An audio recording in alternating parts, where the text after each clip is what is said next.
मैं मध्यम चरित्र के विष्णु, ऋषि महालक्ष्मी देवता, उसके छंद और शाकंभरी शक्ति, दुर्गा बीज वायु तत्व और यजुर्वेद स्वरूपा श्री महालक्ष्मी की प्रसन्नता के लिए मध्यम चरित्र के पाठ का विनियोग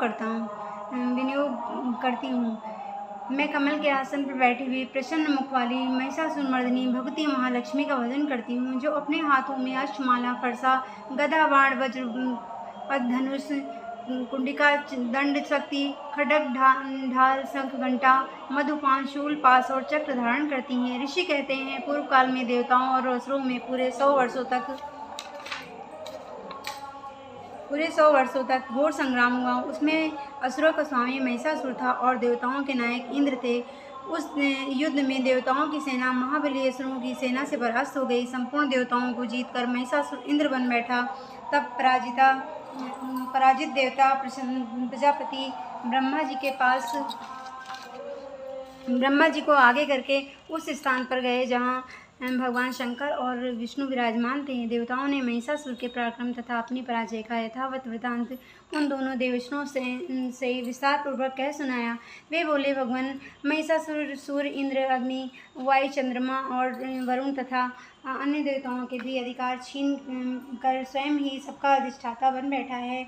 उस दुरात्मे महिष ने समस्त देवताओं को स्वर्ग से निकाल दिया है। अब वे मनुष्यों की भांति पृथ्वी पर विचरते हैं। दैत्यों की यह सारी करतूत हमने आप लोगों से कह सुनाई है। अब हम आपकी शरण में आए हैं, उसके बाद का कोई उपाय सोचिए। इस प्रकार देवताओं के वचन सुनकर भगवान विष्णु और शिव ने दैत्यों पर बड़ा क्रोध किया। उनकी भवें तन गईं और मुख टेढ़ा हो गया। तब अत्यंत कोप में भरे हुए चक्रपाणी श्री विष्णु के मुख से एक महान तेज प्रकट हुआ। इसी प्रकार ब्रह्मा, शंकर तथा इंद्र आदि अन्य देवताओं के शरीर से बड़ा भारी तेज निकला। वह सब मिलकर एक ही हो गया। महान तेज का वह पुंज ज्वालायमान पर्वत सा जान पड़ा। देवताओं ने देखा कि वहाँ उसकी ज्वालाएं संपूर्ण दिशाओं को व्याप्त कर रही हैं। संपूर्ण देवता के शरीर से प्रकट हुई इस तेज की कहीं तुलना नहीं थी। एकत्रित होने पर वह एक नारी के रूप में परिणित हो गया और अपने प्रकाश से तीनों लोकों में व्याप्त जान पड़ा। भगवान शंकर का जो तेज था उससे उस देवी का मुख प्रकट हुआ। यम के तेज से उसके सिरों में बाल निकल आए। श्री विष्णु के तेज से उसकी भुजाएं उत्पन्न हुई। चंद्रमा के तेज से दोनों स्तनों और इंद्र के तेज से मध्य भाग कटी प्रदेश का प्रादुर्भाव हुआ। वरुण के तेज से जंघा और पिंडी के तेज से नितंब भाग प्रकट हुआ। ब्रह्मा के तेज से दोनों चरण और सूर्य के तेज से उसकी उंगलियां हुई। वसुओं के तेज से हाथों की उंगलियां और कुबेर के तेज से नसका प्रकट हुई। उस देवी के दांत, प्रजापति के तेज से तीनों नेत्र, अग्नि के तेज से उसकी भवें, संध्या के तेज से वायु और कान वायु के तेज से उत्पन्न हुए। इसी प्रकार अन्य देवताओं के तेज से उस कल्याणमयी देवी का प्रादुर्भाव हुआ। तदनंतर समस्त देवताओं के तेज पुंज से प्रकट हुई देवी को देखकर महिषासुर के सताए हुए देवता बहुत प्रसन्न हुए। पिनाकधारी भगवान शंकर ने अपने त्रिशूल से एक शूल निकालकर उन्हें दिया। फिर भगवान विष्णु ने भी अपने चक्र से चक्र उत्पन्न करके भगवती को अर्पण किया। वरुण ने भी शंख भेंट किया। अग्नि ने उन्हें शक्ति दी और वायु ने धनुष तथा बाण से भरे हुए 2 तरकश प्रदान किए। सहस्त्र नेत्रों वाले देवराज इंद्र ने अपने वज्र से वज्र उत्पन्न करके दिया और ऐरावत हाथी से उतरकर एक घंटा भी प्रदान किया। यमराज ने कालदंड से दंड, वरुण ने पास, प्रजापति ने स्फटिक की माला तथा ब्रह्मा जी ने कमंडल भेंट किया। सूर्य ने देवी के समस्त रोमकूपों में अपनी किरणों का तेज भर दिया। काल ने उन्हें चमकती हुई ढाल और तलवार दी। क्षीर समुद्र ने ज्वाला, उज्ज्वल हार तथा कभी क्षीण न होने वाले 2 दिव्य वस्त्र भेंट के साथ ही उन्होंने दिव्य चूड़ामणि, 2 कुंडल, कड़ी, उज्ज्वल अर्धचंद्र, सब बाहुओं के लिए केवल दोनों चरणों के लिए निर्मल नुपुर, गले की सुंदर हंसली और उंगलियों में पहनने के लिए रत्न से जड़ित रत्नों की बनी हुई अंगूठी भी दी। विश्वकर्मा ने उन्हें अत्यंत निर्मल फरसा भेंट किया। साथ ही अनेक प्रकार के शस्त्र और अभेद कवच दिए, जिनके सिवा मस्तक और वक्ष स्थल पर धारण करने के लिए कभी न कुमलाने वाले कमलों की मालाएं दी। जलधि ने उन्हें सुंदर कमल का फूल भेंट किया। हिमालय ने सवारी के लिए सिंह तथा भांति भांति के रत्न समर्पित किए। धनाध्यक्ष कुबेर ने मधु से भरा दान पान पात्र दिया। तथा संपूर्ण नागों के राजा शेष ने इस पृथ्वी को जो धारण करते हैं उन्हें बहुमूल्य मणियों से विभूषित नागहार भेंट किया। इसी प्रकार अन्य देवताओं ने भी आभूषण और शस्त्र देकर देवी का सम्मान किया।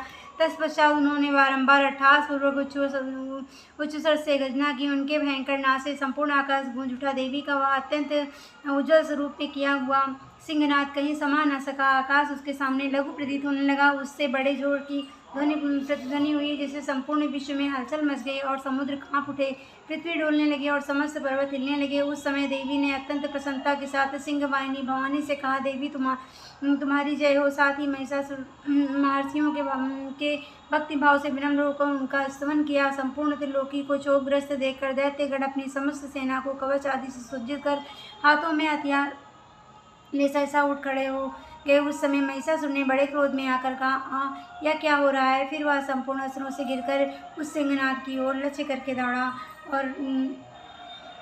और आगे पहुंचकर उसने देवी को देखा, जो अपनी प्रभा से तीनों लोकों को प्रकाशित कर रही थी। उनके चरणों के भार से पृथ्वी दबी जा रही थी। माथे के मुकुट से आकाश में रेखाएं खिंच रही थीं तथा वे अपने धनुष की टंकार से सातों पातालों को क्षुब्ध किए देती थीं।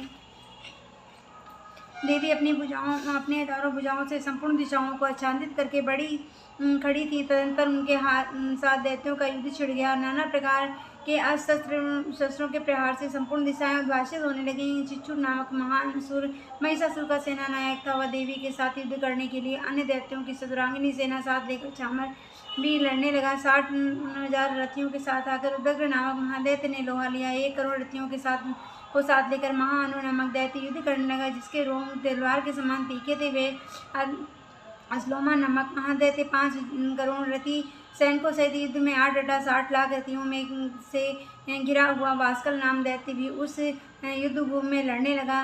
पारिवारित नामक राक्षस हाथी सवार और घुड़सवारों के अनेक दलों तथा 1 करोड़ रथियों की सेना लेकर युद्ध करने लगा। विडाल नामक दैत्य 5 अरब रथियों से गिरकर लोहा लेने लगा। उसके अतिरिक्त और भी हजारों महादैत्य रथ, हाथी और घोड़े की सेना साथ लेकर दैत्यों के साथ युद्ध करने लगे। स्वयं महिषासुर उस रणभूमि में कोटि सहस्र रथ, हाथी और घोड़ों की सेना में घिरा हुआ खड़ा था। वे दैत्य देवी के साथ तोमर, विधिपाल, शक्ति, मूसल, खड्ग, परशु और बत्तीस आदि शस्त्रों का प्रहार करते हुए युद्ध कर रहे थे। कुछ दैत्यों ने उन पर शक्तियों का प्रहार किया, कुछ लोगों ने पास फेंके तथा कुछ दूसरे दैत्यों ने खड्ग प्रहार करके देवी को मार डालने का उद्योग किया। देवी ने भी क्रोध में भरकर खेल में ही अपने अस्त्रों की वर्षा करके दैत्यों के वे समस्त अस्त्र काट डाले। उनके मुख पर परिश्रम में थकावट का रस मात्र भी चिन्ह नहीं था। देवता और ऋषि उनकी स्तुति करते थे और वे भगवती परमेश्वरी दैत्यों के शरीर पर अस्त्रों की वर्षा करती थी। देवी का वाहन सिंह भी क्रोध में भरकर गर्दन के बालों को हिलाता हुआ असुरों की सेना में इस प्रकार विचरने लगा, मानो वनों में दावानल फैल रहा हो। रणभूमि में दैत्यों के साथ युद्ध करते हुए अंबिका देवी ने जितने निश्वास छोड़े वे सभी तत्काल सैकड़ों हजारों गढ़ों के रूप में प्रकट हो गए और परशु, विधिपाल, खड्ग तथा पट्टिस आदि असुरों का सामना करने लगे। देवी की शक्ति से बड़े हुए वे गढ़ का नाश करते हुए नगाड़ा और शंख आदि बजाने लगे। उस संग्राम महोत्सव में कितने ही गढ़ मृदंग बजा रहे थे। तंत्र देवी ने त्रिशूल से, गदा से, शक्ति की वर्षा से और खड्ग आदि से सैकड़ों महादैत्यों का संहार कर डाला। कितनों को घंटे के भयंकर नाद से मूर्छित करके मार गिराया। बहुत तेरे दैत्यों को पास से बांधकर धरती पर घसीटा। कितने ही दैत्य उनकी तीखी तलवार की मार से 2-2 टुकड़े हो गए। कितने ही गदा की चोट से घायल हो धरती पर सो गए। कितने ही मूसल की मार से अत्यंत आहत होकर रक्त मोमन करने लगे। कुछ त्रिशूल से छाती फट जाने के कारण पृथ्वी पर ढेर हो गए। उस रंग में महाबाढ़ समूहों के वृक्ष से निकले असुरों को कमर टूट गई। बाज की तरह झपटने वाले दैत्य पीड़क दैत्यगढ़ अपने प्राणों से हाथ धोने लगे। किन्हीं की बाहें छिन्न भिन्न हो गईं, किन्हीं की गर्दनें कट गईं। कितने ही दैत्यों के मस्तक कट कर गिरने लगे। कुछ लोगों के शरीर मध्य भाग में ही विदीर्ण हो गए। कितने ही महादैत्य जागे कट जाने से पृथ्वी पर गिर पड़े। कितनों को ही देवी ने 1 बांह, 1 पैर और 1 नेत्र वाला करके 2 टुकड़े में चीर डाला। कितने ही दैत्य मस्तक कट जाने पर भी सिर उठाकर उठ जाते और केवल धड़ के ही रूप में अच्छे हथियार हाथ में लेकर देवी के साथ युद्ध करने लगते। दूसरे कबद युद्ध के बाजों को लय पर नाचते थे। कितने ही बिना सिर के धड़ हाथों में में खड्ग शक्ति और युधिष्ठिर लिए दौड़ते थे तथा दूसरे महादैत्य ठहरो ठहरो वह कहते हुए देवी को युद्ध के लिए ललकारते थे। जहाँ वह घोर संग्राम हुआ था वहाँ की धरती देवी के गिराए हुए रथ, हाथी, घोड़े और अश्वों की लाशों से ऐसी पड़ गई थी कि वहाँ चलना फिरना असंभव हो गया था। दैत्यों की सेना में हाथी, घोड़े और असुरों के शरीर से इतनी सारी मात्रा में रक्तपात हुआ था कि देवी थोड़ी देर में वहाँ खून की बड़ी बड़ी नदियाँ बहने लगी। जगदम्बा ने असुरों की विशाल सेना को क्षण भर में नष्ट कर दिया, ठीक उसी तरह जैसे तृण और काट के भारी ढेर को आग कुछ ही क्षण में भस्म कर देती है। और फिर सिंह भी गर्दन के बालों को हिला हिलाकर जोर जोर से गर्जना करता हुआ दैत्यों के शरीर से मानो उनके प्राण सुने लेता था। वहाँ देवी के गढ़ों ने जो उन महादैत्य के साथ ऐसा युद्ध किया जिससे आकाश में खड़े हुए देवतागण उन पर बहुत संतुष्ट हुए और फूल बरसाने लगे। इस प्रकार से मार्कंडेय पुराण में सर्वणि मनवंतर की कथा के अंतर्गत देवी महात्म्य में महिषासुर सेनावध नामक दूसरा अध्याय। ओम तत्सत। जय माता।